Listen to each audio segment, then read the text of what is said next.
Hello students, how are you? Students, yesterday I explained 8 part of the lesson. Now today I am going to explain 9 part of it. Now listen. Again I heard the unnatural sound of my voice and I went on. I remember my mother once asked me if I would help her polish the silver. It was a very long time ago and I was probably bold that day, or perhaps I had to stay at home because I was ill, as she had never asked me before. Students, the author was again lost in her imagination and she started remembering her past. She was remembering once she stayed at her home because of feeling ill, and she was feeling bored that day. That is why her mother asked her to help her in polishing the silver, and her mother never, before that her mother never asked her to help her in household activities. When her mother observed that she would be feeling bored, that is why she asked her to help her in polishing the silver. I asked her which silver she meant. And she replied, surprised, that it was the spoons, forks and knives, of course. When her mother asked her to help her in polishing the silver, then the author asked her mother about which silver she was talking. Then her mother replied. Her mother at first surprised and then replied that she meant spoons, forks and knives by the silver. And that was the strange thing. I did not know the cutlery we ate of every day was silver. And the author is saying, it was the strange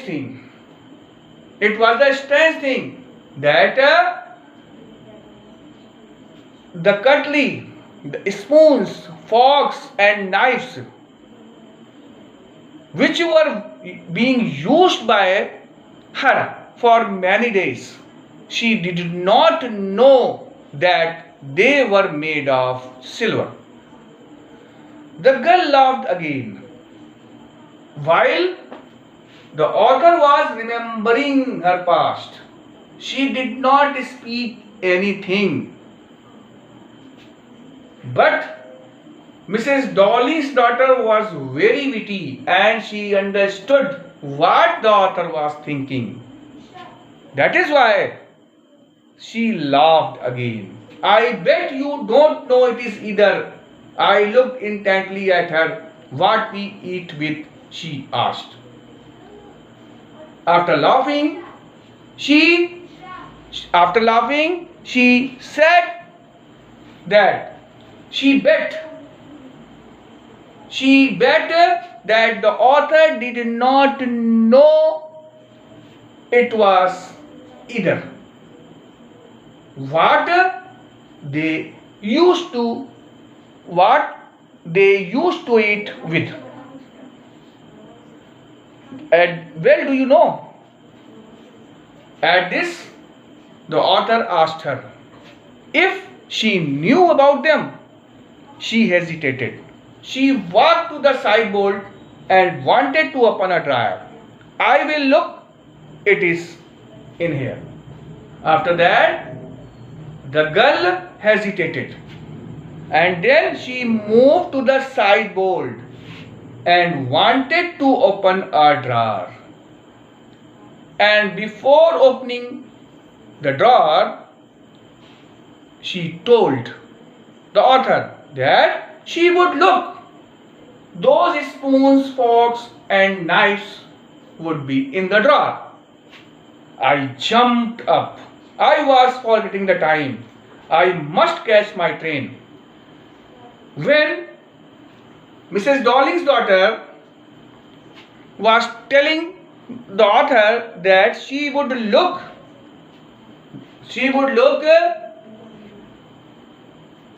that spoon, forks, and knives would be kept in the drawer. At that time, the author stood up. Author stood up because she was getting late and she had to catch her train in time. She had her hand on the drawer. Don't you want to wait for my mother? When the author stood up at a place in order to go from there, and then Mrs. Darling's daughter, while keeping her hand on the drawer, on the knob of the drawer, she asked the author if she did not want to wait for her mother. No, I must go. I walked to the door. The girl pulled the drawer open. I can find my own way. After that, the author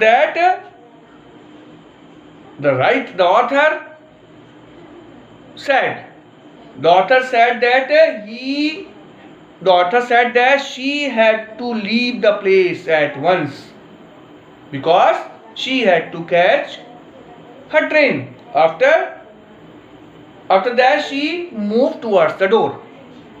And while the author was moving towards the door, the girl, Mrs. Darling's daughter, pulled the drawer open. But the author could not stop. And she moved out. As I walked down the passage, I heard a jingling of spoons and forks. As the author walked down the passage, she heard the jingling sounds of spoons, forks, and knives. Now, students, I think you will have understood the meaning of this part of the lesson. Now, I request you to read and write the explanation, and I will explain the next part of it tomorrow. Thank you and have a nice day.